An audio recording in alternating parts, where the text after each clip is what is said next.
So you can actually make any verb reflexive in Spanish. And you can also make any non-reflexive verb reflexive. This actually helped me so much to understand how reflexive verbs worked in Spanish. So what is a reflexive verb? How do they work? Typically you are taught that there are reflexive verbs and non-reflexive verbs. Reflexive verbs normally include things like levantarse, cepillarse, despertarse, sentirse. So things like getting up, feeling, waking up, brushing like your teeth or your hair. So a reflexive verb is a verb that you do to yourself or that someone does to themselves. Which is why you're taught that things like brushing your own teeth and waking yourself up and getting yourself up out of bed are reflexive verbs, but in reality they don't have to be. To make a verb reflexive, you put one of these in front of the verb you're conjugating for depending on the subject. So it's either me, te, se, nos, etc. So if I wake up, it's me quiero despertar.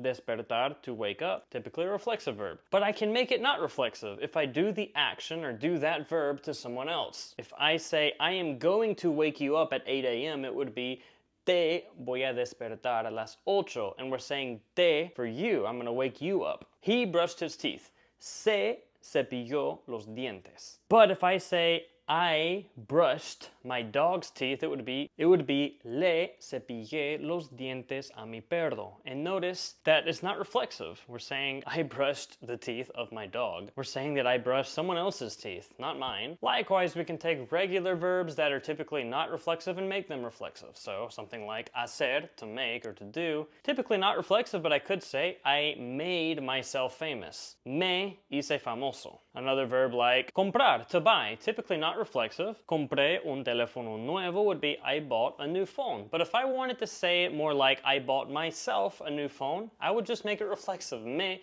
compré un nuevo teléfono. That's it. Mirar, to look. Mira eso, look at that. Mírate, look at yourself. Hopefully this helped you. Like the video if it did. And if you want my free training on how to become fluent in Spanish within a year, my methodology that allowed me to be a more efficient Spanish learner and accelerate the time it took for me to be able to have real fluent conversations with native speakers within a matter of months, and how you can do the same, just go to michaelharperspanish.com and click on Let's Get Started to sign up for this free training right now.